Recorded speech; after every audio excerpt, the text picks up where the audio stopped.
Hello, my name is Sue Becker, and I'm an owner and founder of the Bread Beckers in Woodstock, Georgia.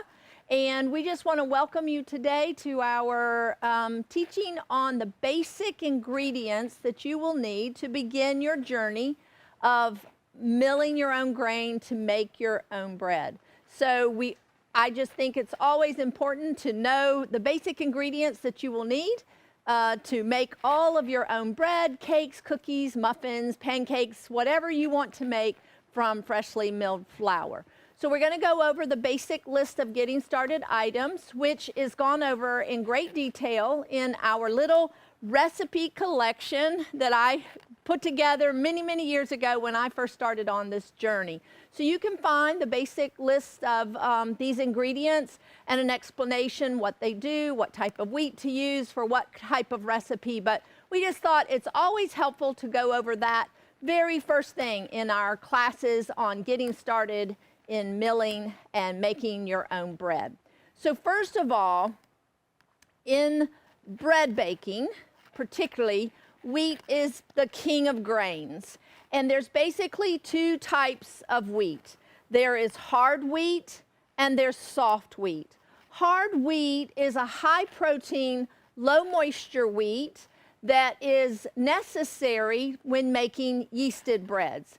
You must have that protein content to form the stretchy substance called gluten that is very unique to the wheat family. It's important that you have this higher protein wheat that hard wheat gives you so that as this gluten develops and the yeast feeds on the wheat, it produces carbon dioxide gas, and this stretchy strands of protein capture this gas and allows the bread to rise.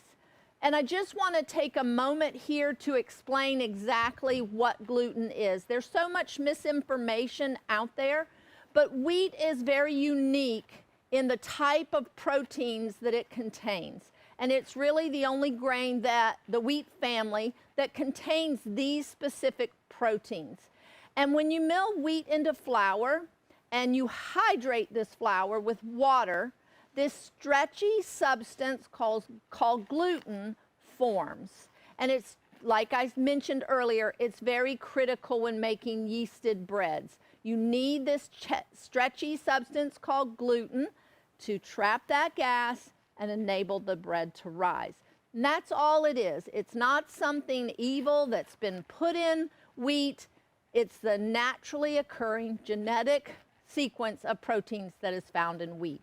So hard wheat, again, is this high protein, low moisture type of wheat that is necessary when making yeasted breads. Soft wheat, on the other hand, is a high moisture, low protein type of wheat that is excellent when making cakes, cookies, muffins, anything that doesn't use yeast. And we'll talk more about soft wheat later and how to incorporate it and substitute it into any cake, cookie, muffin recipe that you may be wanting to change from white flour to freshly milled flour. But hard wheat is your choice for yeast breads. Now, in the hard wheat type, there are two varieties, two basic varieties. There's hard red and there's hard white. Hard red is going to be a little more fibrous. It's an older variety of wheat, a little more fibrous, a little more flavor. I love the flavor of hard red wheat for most of my baking, but then hard white is a much milder flavor wheat, just little bland for some, in my opinion, but there's places where I want bland. There's places where I don't want the flavor of the bread to dominate. Where is that? Pizza dough. I want to taste the toppings on the pizza, not necessarily the bread. Garlic rolls. Breads that I might fill with, we make a Reuben bread and a sausage bread, all in our recipe collection.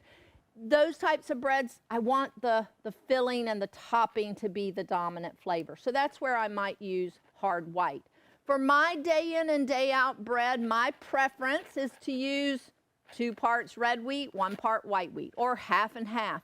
The white wheat does tend to give a little more softness to the bread because it's a little less fibrous, but the red wheat gives you that great, great flavor. Don't be afraid of the flavor of red wheat. A lot of people think, oh, my family's used to white bread, so maybe I better go with the white wheat. But a lot of families find they love the flavor of the red wheat.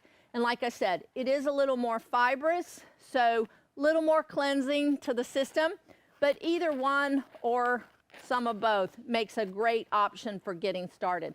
I usually recommend to people, if you can afford to get both, I would always buy some container of red wheat and a container of white wheat to get started, because then you can make anything you want, the flavor that you want it. So that's our wheat: hard wheat, soft wheat for pastries, hard wheat for your yeasted breads, red wheat, white wheat. Now here at Bread Beckers, we sell our grains in 3 different type of packaging. For those of you that are going to make this your lifestyle, which we hope you will, we sell all of our grain packaged in 6-gallon food grade buckets.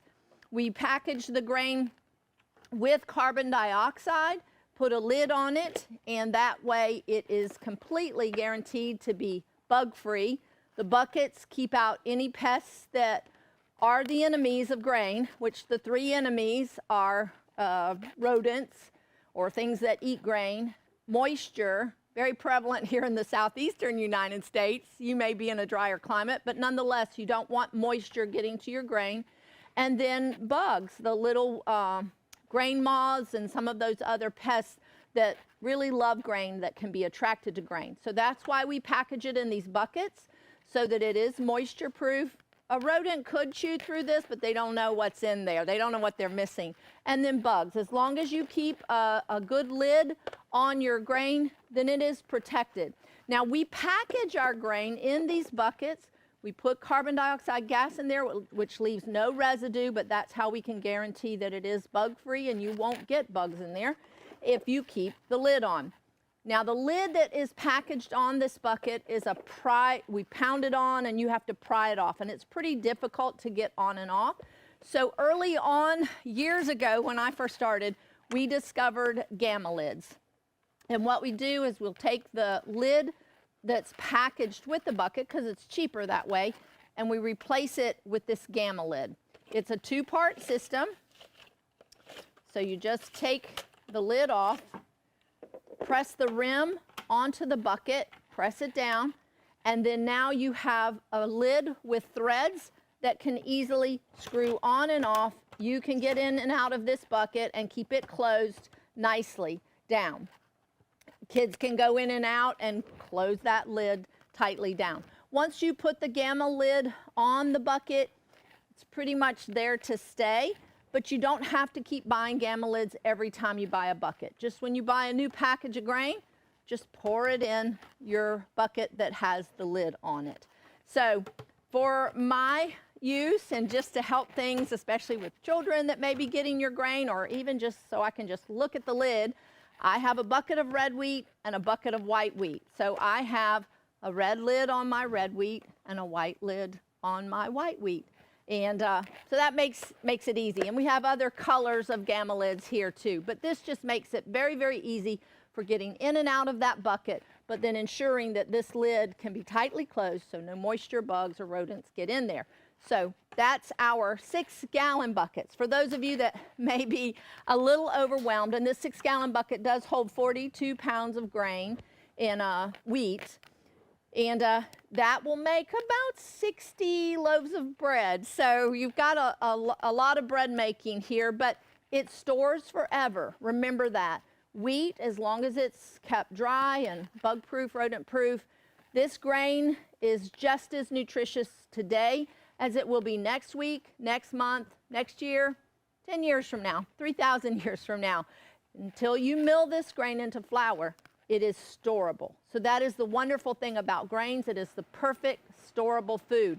And grains and beans, seeds, are the most nutrient-dense food that God has given us. So again, makes a perfect storable food. Won't lose its nutritional value till you mill it into flour. And then those nutrients begin to oxidize. Once the bread is baked, nutritional loss is minimal. So keep your grain whole and intact until you're ready to use it. That's what we're all about here at Bread Beckers, and that's kind of the whole premise of milling your own flour when you're ready to use it. Yes, it tastes great. Yes, you won't lose, no, you won't lose the fiber and some nutrients, but it is completely storable, left whole and intact. Now also, we package grain down in 2-pound bags. If you want just a small amount of a grain to try, or if you just don't have a large family like I do, then this may be the perfect size for you. Or we do have these wonderful 1-gallon pails, and these hold about 7 pounds of most of our grains and beans. There's a few things like rolled oats that only can fit 4 pounds in here, but it's about 7 pounds of grain, particularly wheat. So this may be a great option for you. These lids don't need any extra other lid. These come right on and off, and they have a nice indentation here, so several pails can stack up nicely in the pail. So 6-gallon bucket, 1-gallon pail, or a 2-pound bag. Just remember, you do not want to put your 2-pound bag just in your pantry like this on your shelf. It will attract pests and bugs and things that can get in there and just kind of ruin your grain. So if you're going to buy the 2-pound bags, maybe get a pail. This will hold 3 of these 2-pound bags. Get a pail or some type of container to put it in, or keep it in your refrigerator or freezer. Also, since I mentioned that, there's a lot out there, people say, oh, you have to put your grain in the freezer or something to kill those bugs. You don't from Bread Beckers. It's already been done. That's what the carbon dioxide gas does for your grain. So you don't need to put this grain in the freezer or anything like that, or whether you buy it in the pail or the 2-pound bag. The only reason you would want to put this in the freezer is just don't put this baggie on your pantry unprotected. So anyway, that's why we recommend pails or buckets mostly. And if you are going to buy a baggie, then just put it in some type of container to protect it. So that's our grain. Hard wheat for yeasted breads. Hard red is a little more flavorful. Hard white is a little more mild in flavor. But both make great yeasted breads, and hard wheat is what you need to make breads leavened with yeast. Speaking of yeast, we sell Firmapan instant yeast, or InstaFirm instant yeast, and this is good for any type of yeasted bread baking, whether you're in a bread machine or a mixer or by hand. Your instant yeast is just so easy to use.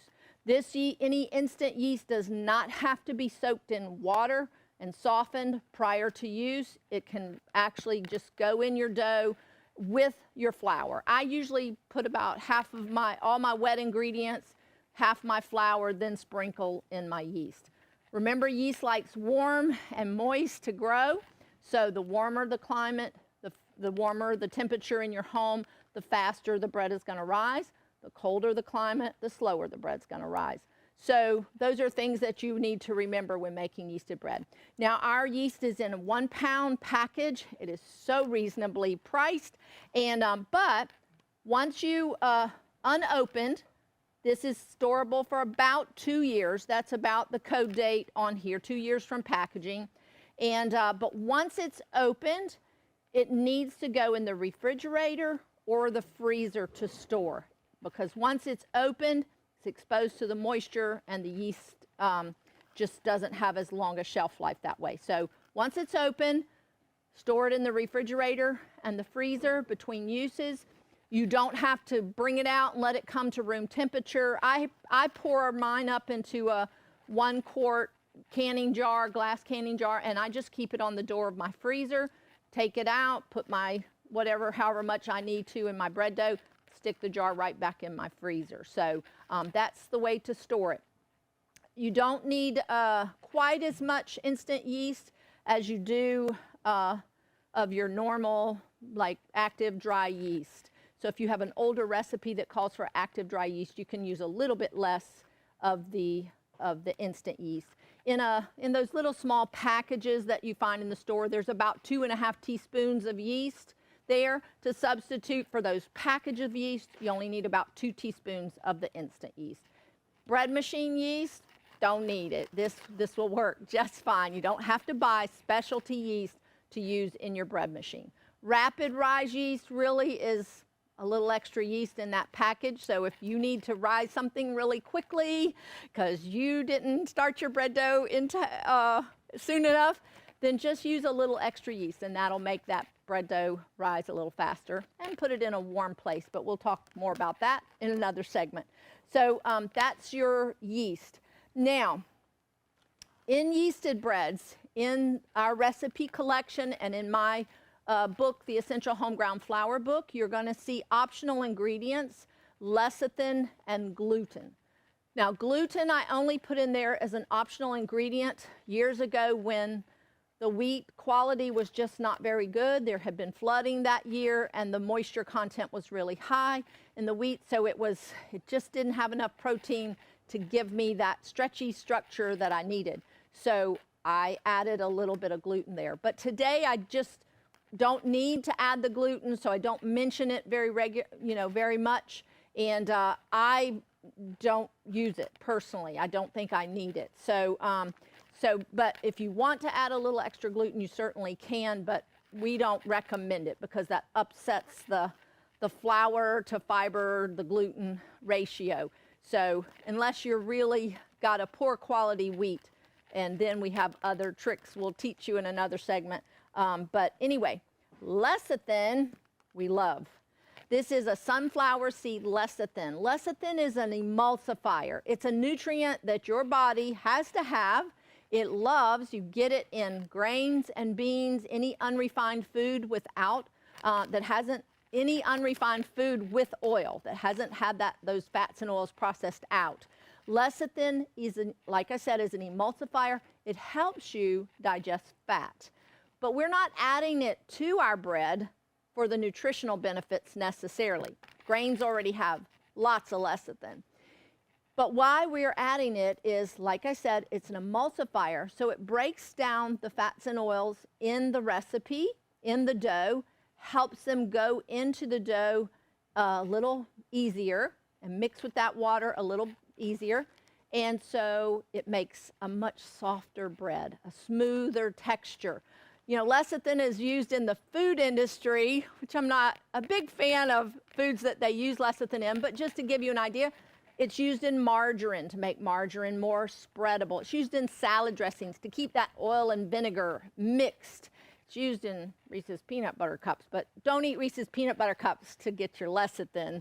Eat your grains and beans to get your lecithin. But that's why we put it in the bread dough. You will really notice a difference in the smoothness and the texture of the bread and the fineness of the crumb of the bread. We get lots of comments, many questions of, my family, I can't make a sandwich with this bread, it crumbles. Lecithin will help with that. It really helps with the smoothness and the texture of the bread.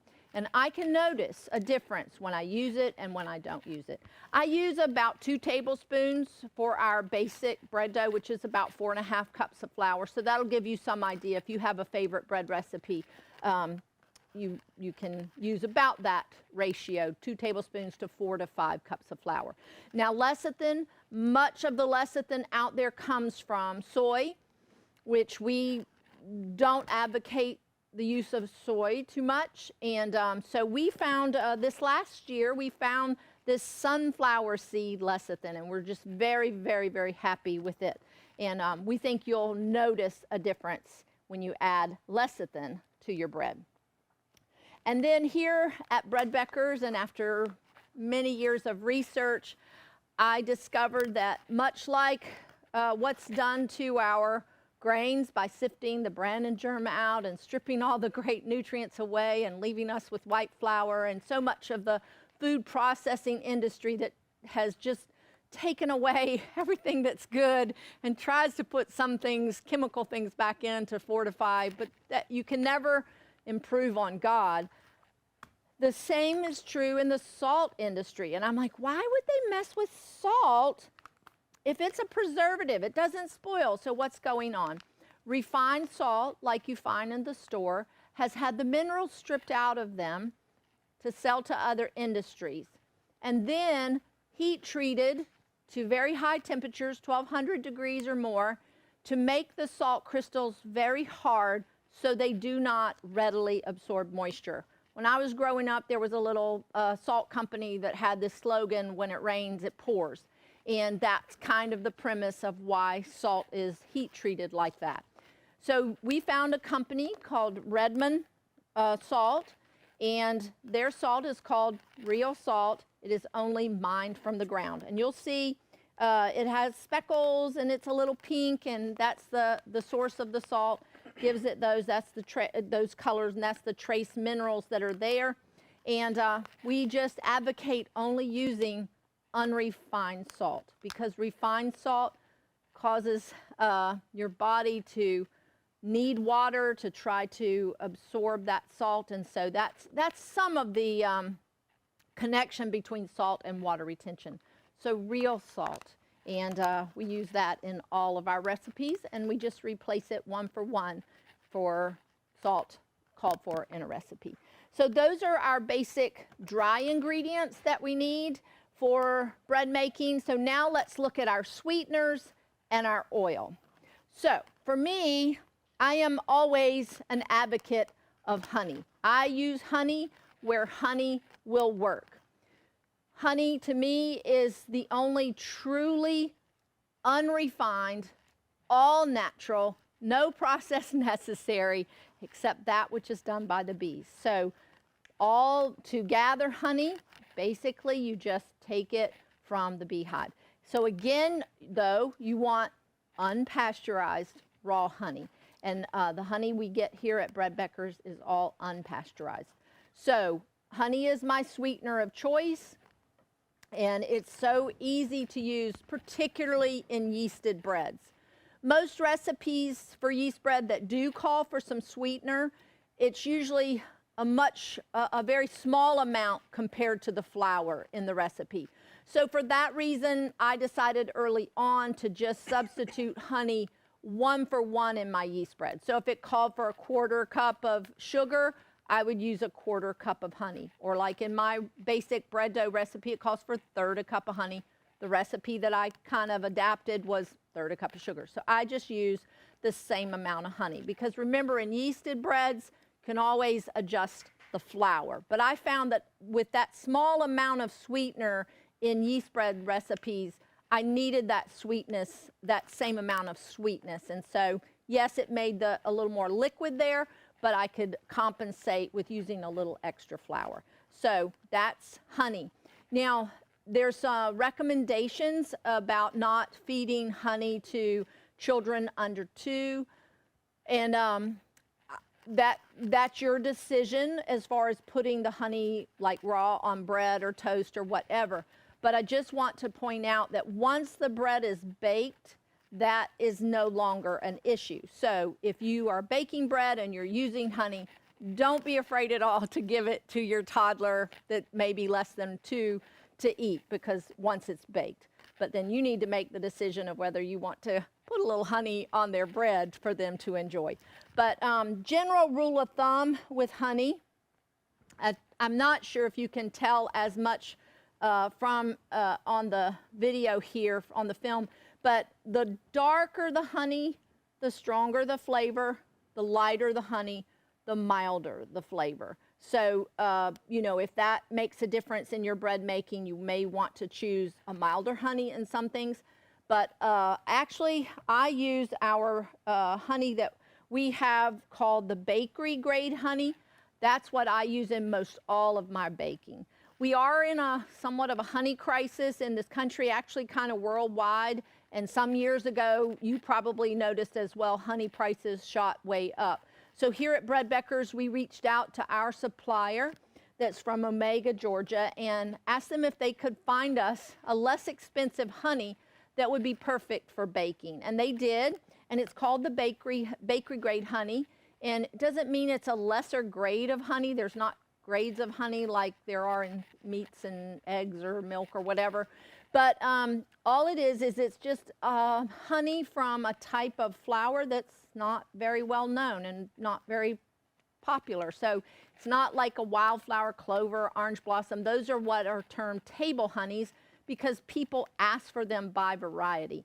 The bakery honey comes from the Brazilian pepper plant, and that's not from Brazil. It doesn't come from Brazil, but it's a flowering plant that grows kind of Vero Beach, Florida and south. Very prolific. I don't know if you're from around Georgia listening to this, but it's like our kudzu that once you plant it, it just takes off. I actually had the pleasure of seeing the Brazilian pepper plant in bloom when I was visiting Florida a few years ago. And it's quite prolific, has a very long blooming season, which gives the bees a chance to gather the nectar and make the honey. So it's a more prolific honey. They get a lot more volume from it, so it's able to be a little less expensive. So it is a little bit stronger than, say, a clover or an orange blossom or a sage or tupelo, but it works very well in all of my baking. And if you make as much bread as I do, you need something a little more economical. So that's honey. We sell it by the gallon, which I recommend if you're going to start baking all of your own bread from freshly milled flour and stop using white sugar and substitute honey in your breads, go ahead and get you a gallon, because you'll be shocked at how fast you go through it. So that's our honey. Honey, a lot of people ask, sometimes some varieties of honey are more prone to crystallization. And if that happens, it doesn't hurt the quality of the honey. You just do melt it down. And on that note, I want to point out that much of the commercial honey that you'll buy in the grocery store has been pasteurized. And the pasteurization destroys enzymes just like it does in other foods, and some of the nutrients in the honey that are naturally occurring. But the reason they do that is so it destroys the potential of that crystallization, so it doesn't readily crystallize as much. But for our purposes, we really want to go with unpasteurized honey. And a lot of people say, well, I'm going to bake with it, so what does it matter? Because of the pasteurization destroying some of the enzymes, you're not baking your bread, you're not getting up to pasteurization temperature. In fact, if you think about it logically, you may be baking your bread at 350, 400, even some sourdoughs at 500 degrees, but your internal temperature of your bread when it's done is only 180, about 190 degrees. So unpasteurized raw honey to get the full benefits of the nutrients and all the goodness that God created there. Lots of nutrients in honey. Don't just let somebody tell you it's no different than sugar. Lots of minerals, lots of enzymes, even some amino acids, lots of just goodness for you. So that's honey. So it's easy to substitute. We'll talk more later when we talk about quick breads that typically use a lot more honey than flour. And in those instances, I'll just go ahead and mention, typically the general rule of substitution from sugar to honey is cut the honey amount in half. So if you have a recipe that, say, calls for 2 cups of sugar, I would cut it down and substitute a cup of honey, maybe even a little less. Some of my quick bread recipes I use less than half. So that is honey, and just my sweetener of choice. I use it where it works, and in yeast breads and even most of my quick breads, it works very, very well. Now for oil. There's plenty of good oils out there, but I have chosen and prefer to use extra virgin olive oil. And it works, and if it's real olive oil, it does not lend a bitter or overpowering flavor to your breads. What do I mean by real olive oil? Unfortunately, olive oil, again, is an industry that lacks integrity, like, unfortunately, most of our food industry. So much of the olive oil, even what's labeled extra virgin olive oil on your shelves in the grocery store, have been mixed with other oils. And it's been out in the news, and you can read it and find it for yourselves. The literature is out there that it's just not what you think it is. In fact, we had an olive oil tested that we were selling years ago, an extra virgin olive oil was labeled extra virgin olive oil, and it had less than 1% olive oil in it. So we found a supplier that is Greek, and our olive oil comes from small farms in the Isle of Crete and comes directly packaged from Greece. And we know that this is truly extra virgin olive oil. I substitute it 1 for 1 in my recipes. Any recipe that calls for oil, I'm going to use extra virgin olive oil. I love the flavor, and it's so good for you. And the thing about olive oil and how it is can be labeled extra virgin, it's based on an acidity. It has to be 0.8% or less. And our olive oil, we have several varieties in coming from different farms in Greece, and they are 0.5 or less, which makes it an even better quality extra virgin olive oil. We think you'll love our olive oils, any of the ones that you can purchase. So that is our basic list of getting started items for freshly milled flour, baking with freshly milled flour for yeasted breads that use yeast. And let me just put this little note in here. A lot of interest this past year, especially on sourdough bread.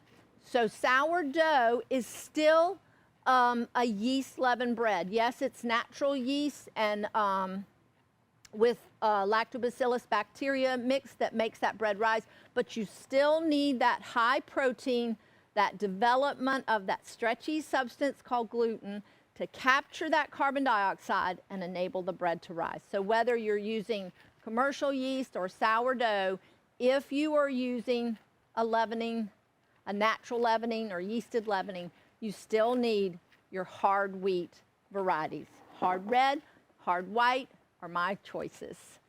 Okay, so in this segment, we're going to discuss more your ingredients for quick breads, cakes, cookies, muffins, biscuits, pancakes, those type of breads. So last segment, we talked about yeasted breads, hard wheat, soft wheat. In this segment, we're going to be focusing mostly on soft wheat.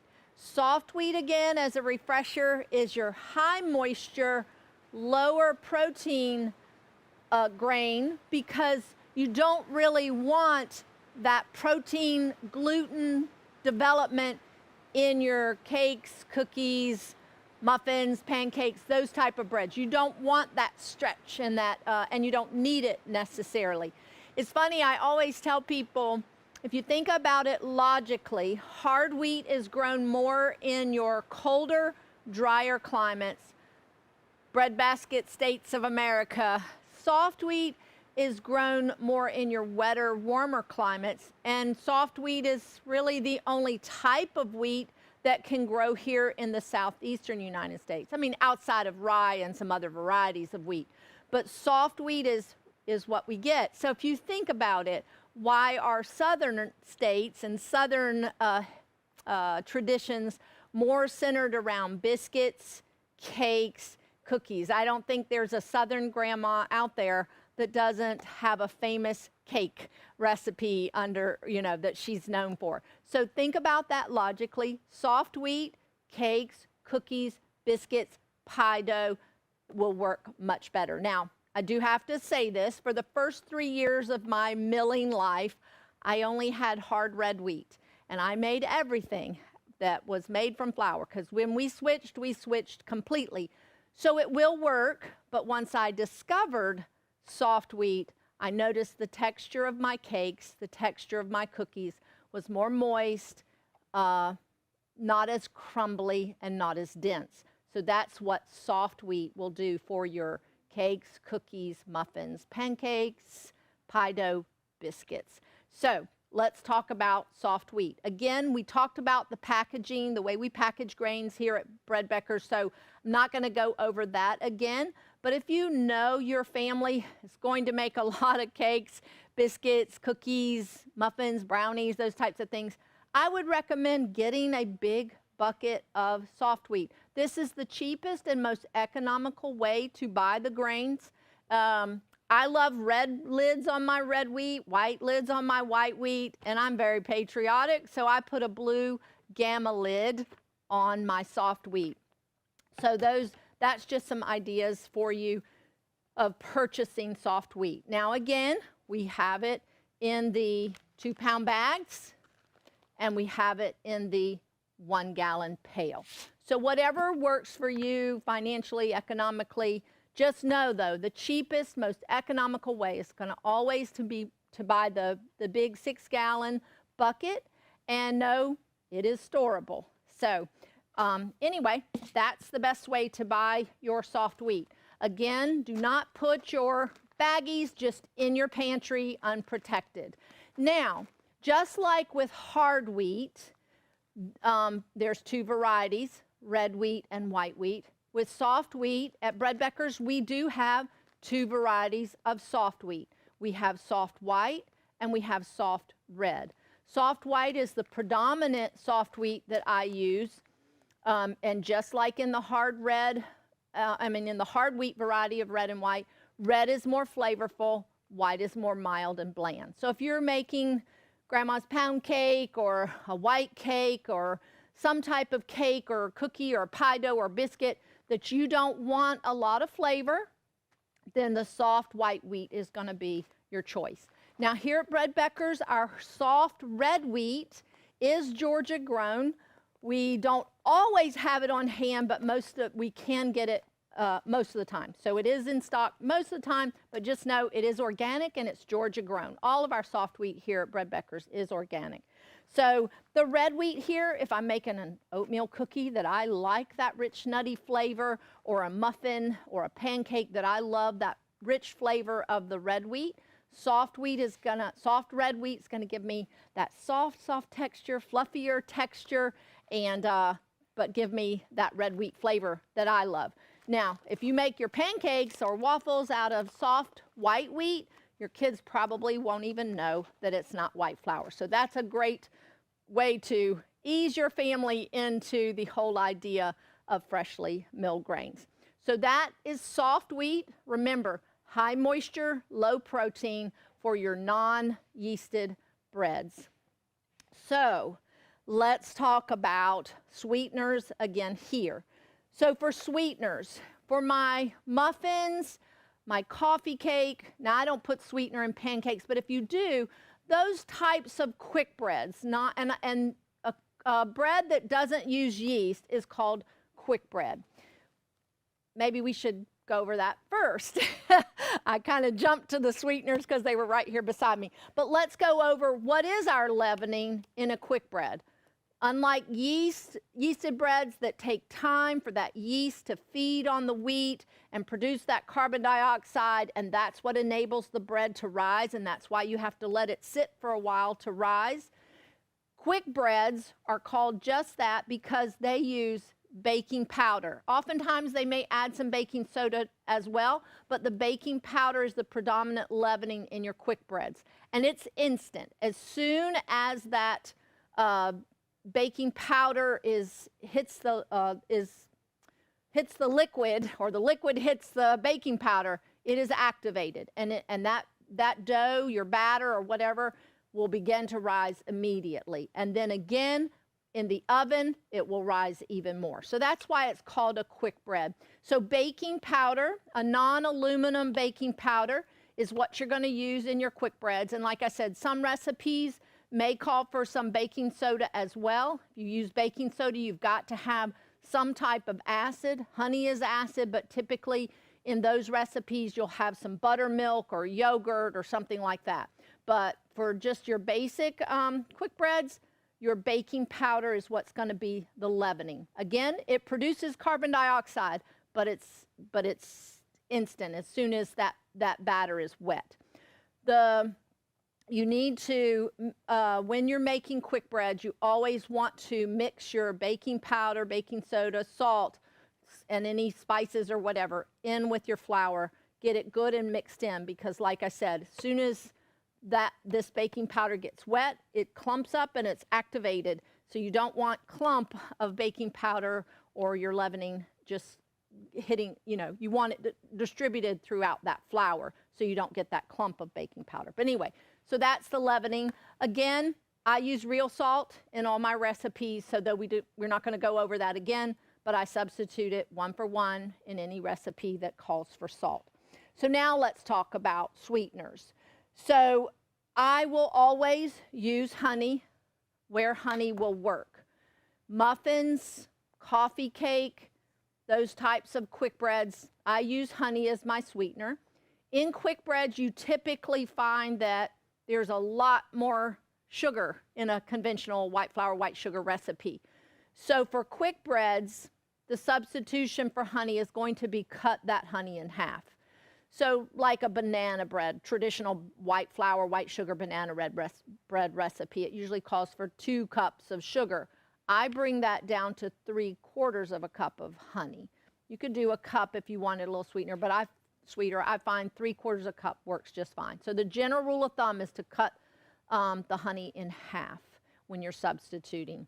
Again, flavor, we talked about that last time. Sometimes in my coffee cake or muffins, if I'm using soft white wheat that doesn't have as much flavor as the red, I may choose a milder honey than the bakery grade honey, like clover, something that's a little sweeter. So I usually have some amount of a milder flavored honey around. If you don't want 2 jugs, then I would go with the clover, but the bakery honey is so much more economical. So that's my basic muffins, coffee cake, banana bread, pumpkin bread, those types of recipes. Now we move into cookies. Now, for cookies, my sweetener of choice had to be diverted a little bit, or I had to find a little, another sweetener that would adapt a little better to my cookies and cakes and things like that. So oftentimes in cookies and cakes, they may use more sugar than flour. So these might be recipes that we eat in moderation, but honey just seemed to make a cookie dough sticky and wet, and I had to add more flour, and then it ended up being more cakey than a chewy, crispy, soft cookie. So, and the same with cake, like my grandma's sour cream pound cake recipe calls for 3 cups of sugar. Putting 3 cups of honey in that, or even reducing that to 1.5 cups, still gave me a very liquid batter. So years ago, I did find some evaporated cane juice sweeteners. The darker sweetener is called Sucanat, and that is the juice of the sugar cane extracted. All the molasses, everything is still there. It's boiled into a syrup, and then only the moisture evaporated off. So your Sucanat is a wonderful brown sugar substitute. It's got a nice rich flavor, not nearly as sweet as white sugar or even brown sugar, but it just adds a nice rich flavor to your cookies. And I think you'll find that you like your cookies better made with freshly ground flour and your Sucanat as a sweetener. If your recipe calls for brown sugar, say a streusel topping on my coffee cake, that was another thing. We loved coffee cake for breakfast. I couldn't make a streusel topping out of honey. So I was very excited when I found this little less processed sweetener to make my streusel topping out of. So great for substituting anywhere you would use brown sugar. So for white sugar, I discovered honey granules. Now, in my red book, the Bread Beckers recipe collection, you might see this called Sucanat with honey. Sucanat is a brand name of evaporated cane juice, and it's by Wholesome Sweeteners. And we used to carry Sucanat with honey by Wholesome Sweeteners. Now we get it from a different supplier, so we have to call it honey granules. In my Essential Home Ground Flour book, I call this dark evaporated cane juice is what we call Sucanat. Light evaporated cane juice is what we call Sucanat with honey or honey granules. You may see it by those different names. So dark evaporated cane juice, light evaporated cane juice. Why is this light? take the juice of the sugar cane, boil it into a syrup, remove the molasses, add a mild honey to that syrup, evaporate the moisture off. So that's why it's called honey granules. There is some honey in here. A lot of people mistake it and think it's just evaporated honey. It is not. It is still an evaporated cane juice product.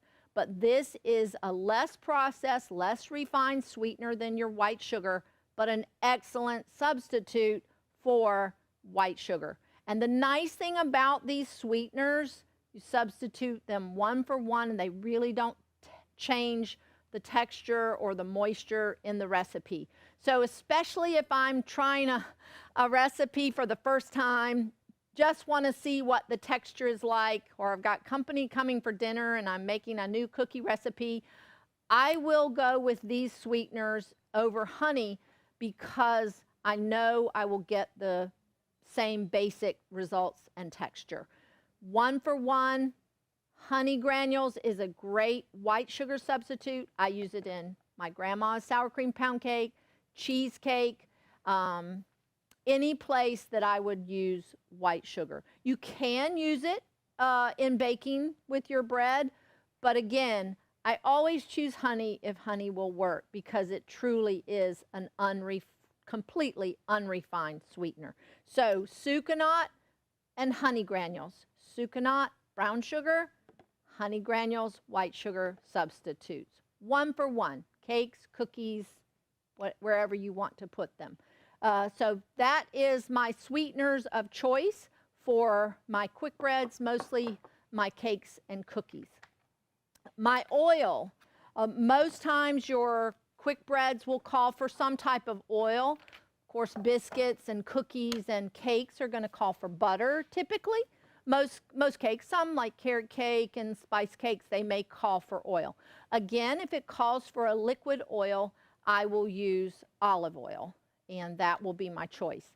But then in a cake or a cookie that calls for butter, I'm going to use real butter. And I've chosen to use unsalted butter so that, because the butter that's salted in the store is using refined salt, so that then I can put in my real salt. The other oil that I might use is coconut oil. If your family needs to go dairy-free, or you just want to use coconut oil, or you go to make cookies and you don't have butter, you can always use coconut oil, one for one. And coconut oil, the melting point is about 78 degrees, so it can be a great liquid oil if you need a liquid substitute, but it can be a solid oil for your butter in cookies. And I use it one for one. For recipes where I do substitute unsalted butter or coconut oil, I do find that I typically have to increase the salt just slightly, about half again as much as the recipe calls for. So that is my oils, my fats, my sugars, baking powder, my sweeteners, and then soft wheat for your cakes, cookies, biscuits, pie dough, muffins. I think you'll enjoy it. Okay, so one last thing before we move on from quick breads is, especially cakes and cookies, biscuits, when you're substituting your freshly milled soft wheat flour for white flour in a recipe. Soft wheat flour is higher moisture, lower protein than your commercial white flours. So what I have discovered is you do need to increase the flour used in the recipe when you're going to substitute your freshly milled soft wheat flour.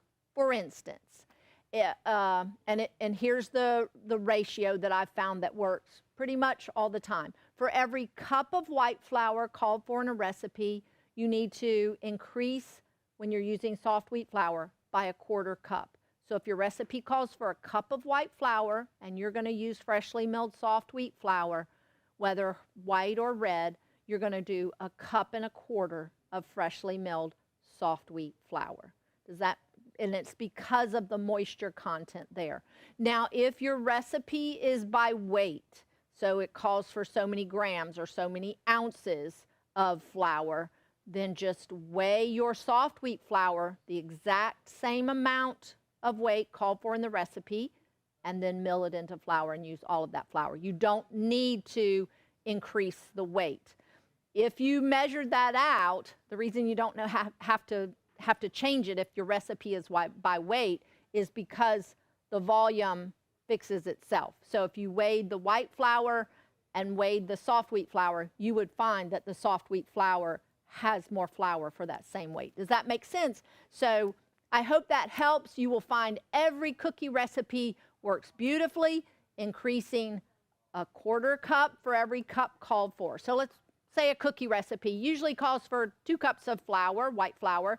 So we're going to use 2½ cups of soft wheat flour, freshly milled soft wheat flour. And then for me, it usually calls for a cup of brown sugar, a cup of white sugar. I'll use a cup of sucanat and a cup of honey granules. In an oatmeal cookie, I might use all brown sugar. Whatever you normally do for your cookies, that's your substitute. Increase the soft wheat by a 1/4 cup for every cup. Use equivalent, equal amounts of honey granules or sucanat for your brown sugar and your white sugar. And I think you'll like the cookies, the cakes, the cheesecake even better. So enjoy your baking with freshly milled soft wheat flour.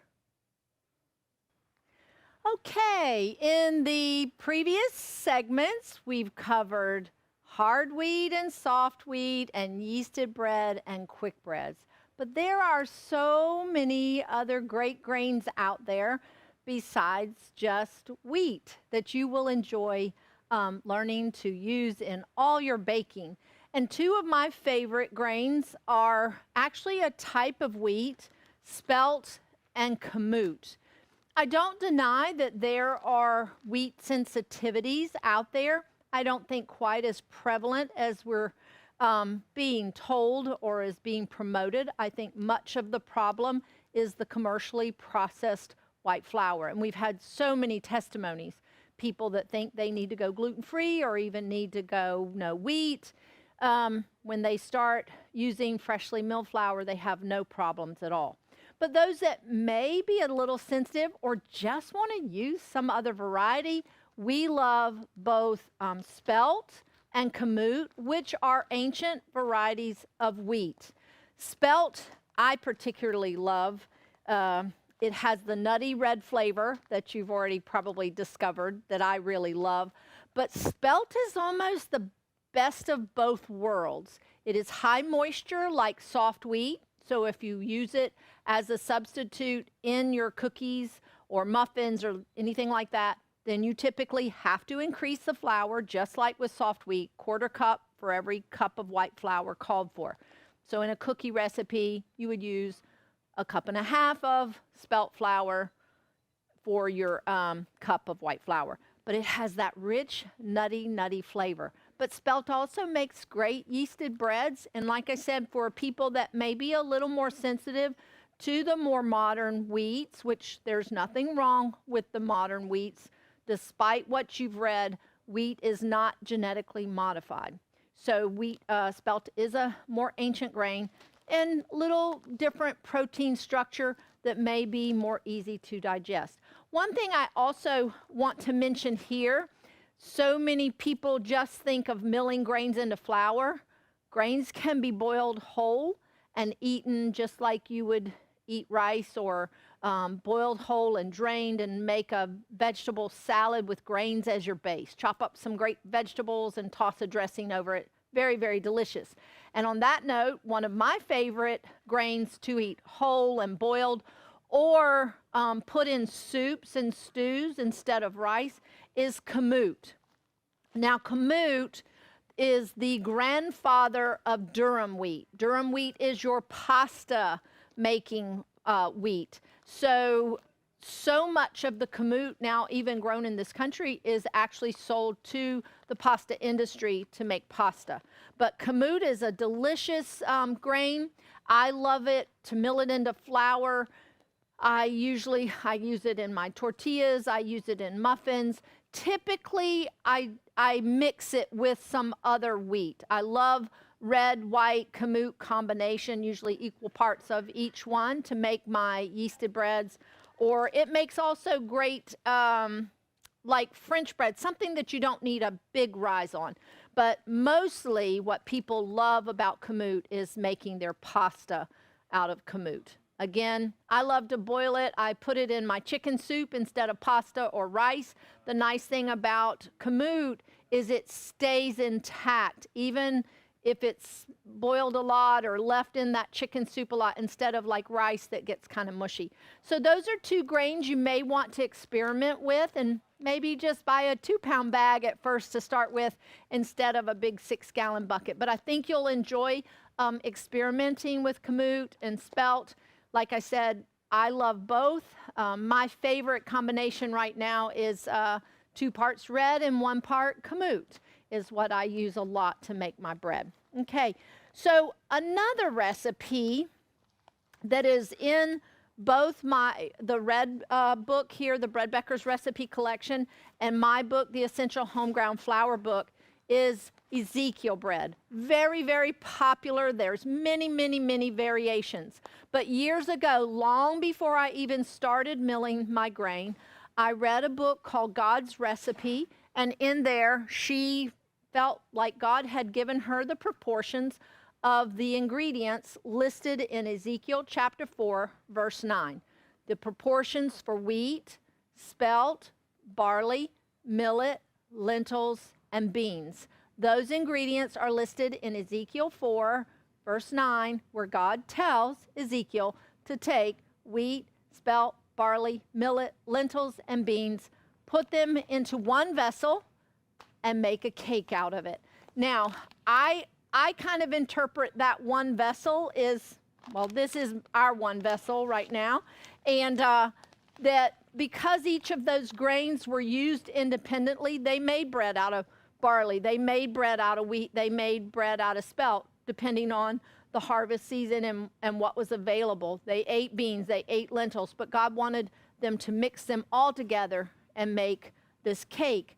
Now, the thing that's so interesting about this combination of grains and beans that I adapted from that original recipe that I read many years ago is a combination of grains and beans makes a complete protein. What that means is the few amino acids that are missing in grains, they are found in beans. The few amino acids that are lower in your beans, you can find them in your grains. So when you put these grains and beans together, this makes a complete protein. So I love the Ezekiel bread. The Ezekiel bread recipe found in either one of my books is a yeasted bread, but it is a batter bread. It is a sweet bread. It's called a fasting bread, mostly just because it appears that Ezekiel fasted on this bread. You do not have to fast to eat this bread. In fact, it is one of my favorite breads to have in the morning, and most times just a nice slab of Ezekiel bread toasted with some butter is all I need. Sometimes I'll add a smoothie or something like that with it, but it's a delicious, very nourishing bread. Now, it is not a sandwich bread texture, and so for that reason, my kids kind of were like, yeah, we like the Ezekiel bread, but you can't make a sandwich, and it does kind of crumble and fall apart after a day or two. But I loved the combination of grains and beans there. So I discovered taking this Ezekiel mix, mixing it up very, very well, so I had even distribution of all the grains and the beans and the millet, and then I use this flour in my cookies, in my muffins, and one of my favorites is in my brownies. So instead of using soft wheat or hard wheat or anything, I use Ezekiel mixture for that. And then when my kids are eating something like that, they're getting a complete protein. I'll even use this flour, this combination, the Ezekiel mix combination, as the flour in my basic bread dough. Makes a little different texture bread, uses a little more flour than just your hard red or hard white, but it makes a delicious sandwich texture bread instead of just using it in the Ezekiel bread recipe. One thing I haven't gone over earlier that I just thought of, I want to bring your attention. For most grains, this is the proportions that you'll get. For every cup of grain, when you mill it into flour, you're going to get about 1.5 cups of flour for most of your grains. Soft wheat will be a little more, spelt will be a little bit more because they're higher moisture, but pretty much you can calculate it by that. So for me, I only mill the grain, the amount of flour that I need for a recipe. And I may have a little bit left over, but that's okay.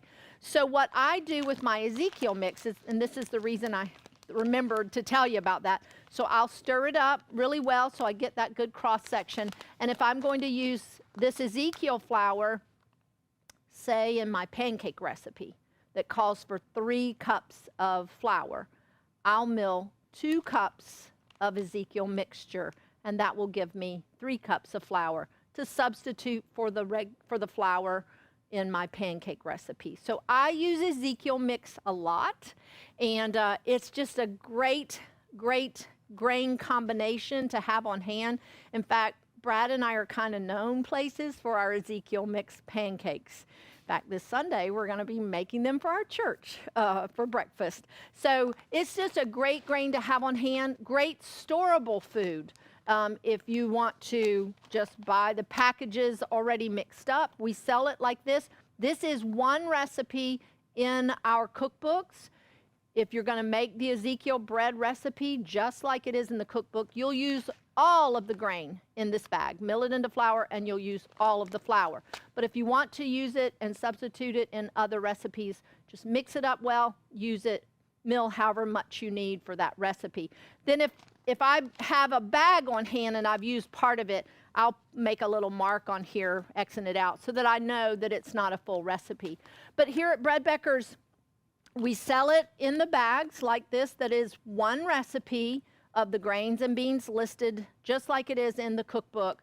But we also, because I've been promoting it so much to use it in muffins, pancakes, cookies, brownies, in other places to get that wonderful combination of grains and beans, we also sell it in the 1 gallon pail, 3 recipes worth just all mixed up and dumped in there. So if you know that you're going to use it more for cookies and pancakes and brownies, then I would recommend buying a pail. We do sell buckets that have 17 individual bags in it as well.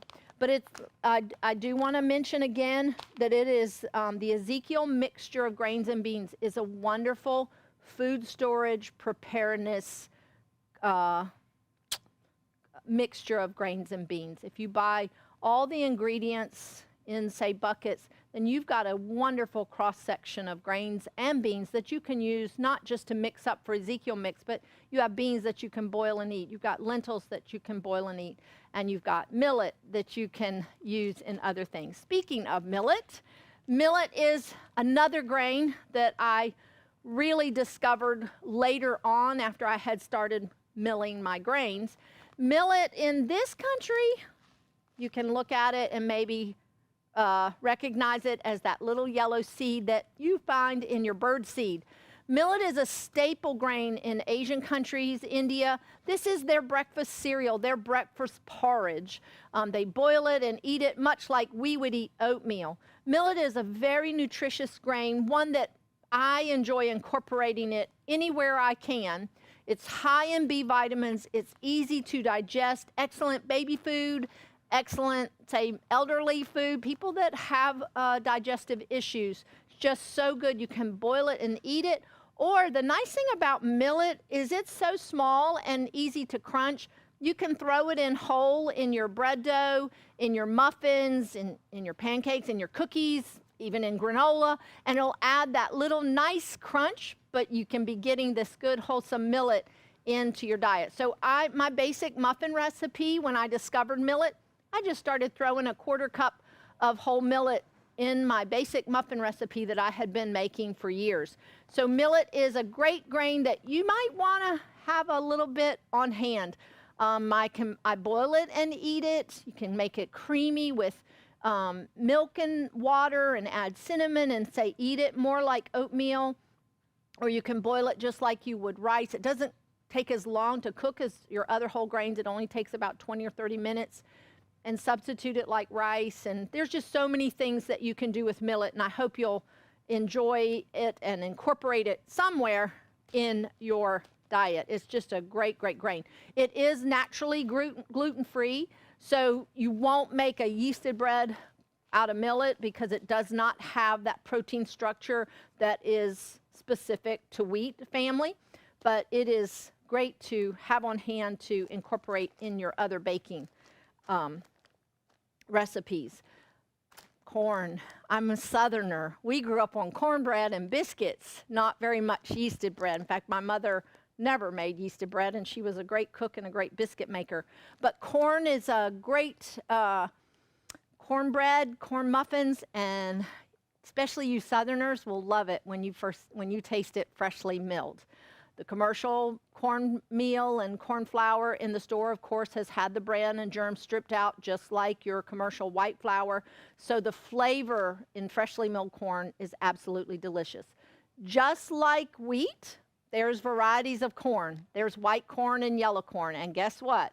Just like wheat, it's a different flavor thing. And I tell people, think of red grapes and green grapes. What's the difference? Different variety, flavor. Green apples, red apples. What's the difference? Flavor.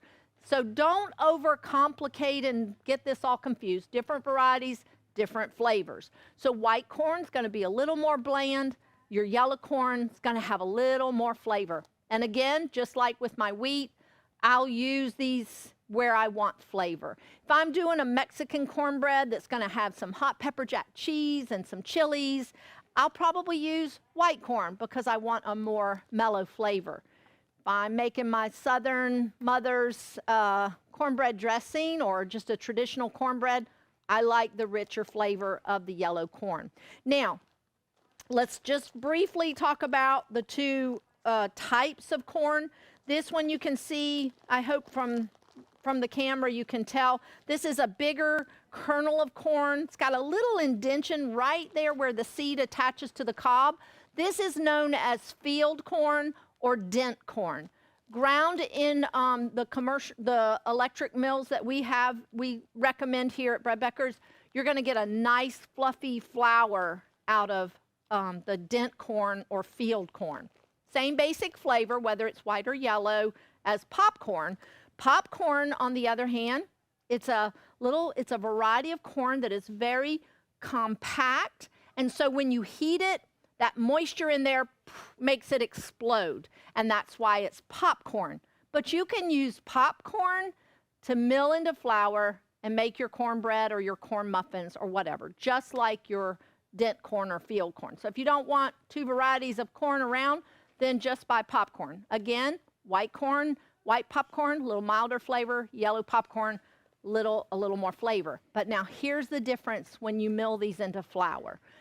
Because early on, our mills that we recommend mill the flour so fine and so soft, your dent corn or your field corn is going to give you a very fluffy, fine corn flour.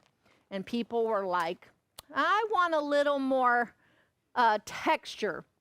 I want something closer to cornmeal than you want popcorn. If you mill it same settings in the electric Wonder Mill, you're going to find you'll get a little coarser cornmeal if you mill popcorn. So those are the different corns, and I hope you'll try some freshly milled cornbread. For grits, I don't use a grain mill, an electric flour mill to mill my grits. I just use a blender. Grits are a little more coarse, and I just use a blender for that. And a big blender if you need to do a lot of grits, but just a small little instant blender works very well if I'm just doing a small amount of grits. Corn is poor man's food. It only takes about a cup of corn to mill into grits to feed my whole family when my kids were all at home of 9, and they got seconds of grits. It wasn't just a little tiny helping. So a little bit goes a long way when you're making grits. But I hope you'll try it.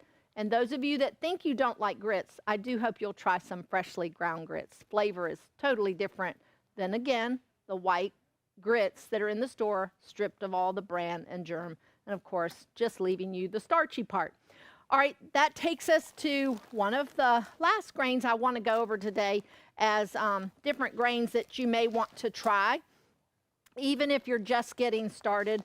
Oats are very, very popular. And the thing about oats is the fiber in oats are in every layer. So that's why we do sell rolled oats. It's the only processed grain that we sell here at Bread Beckers.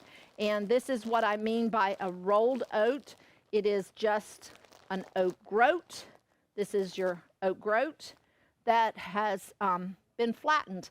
Oats are a very soft grain. You can actually pop them in your mouth, chew them up very, very easily, unlike your wheat and some of these other grains that are so hard.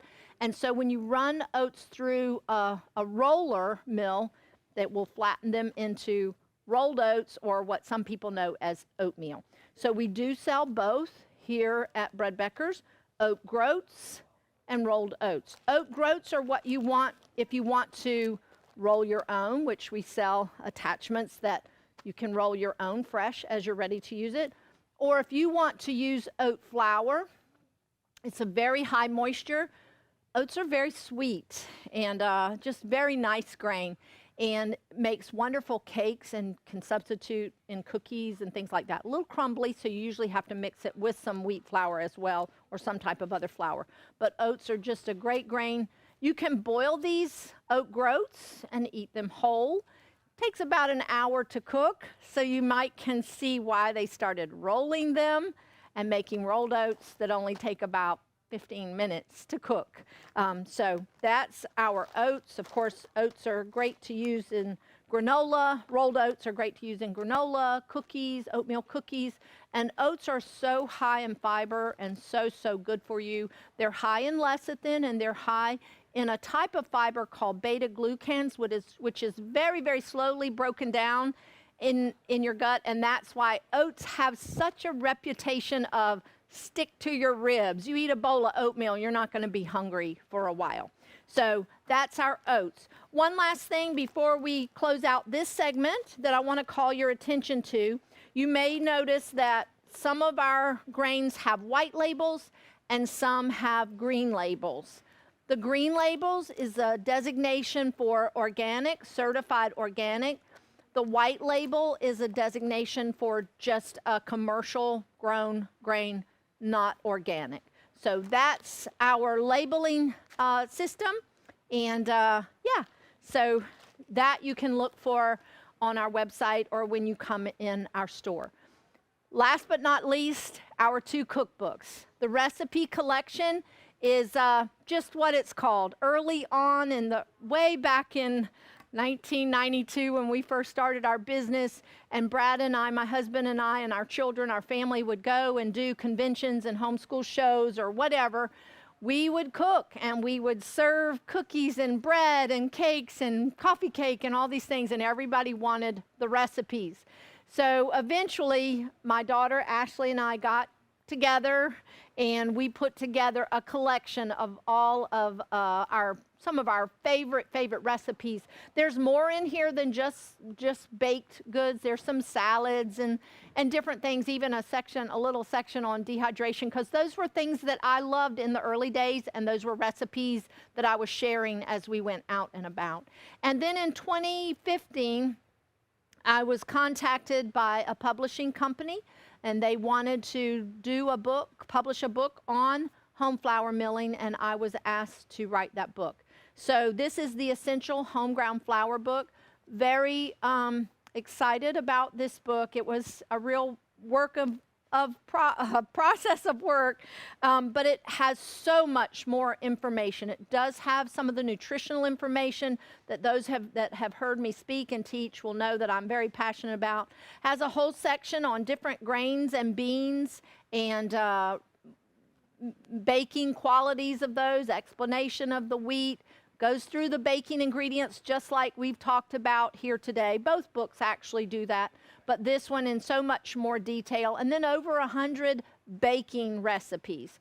All the baking recipes in this book are in here, but there's more than baking in this collection.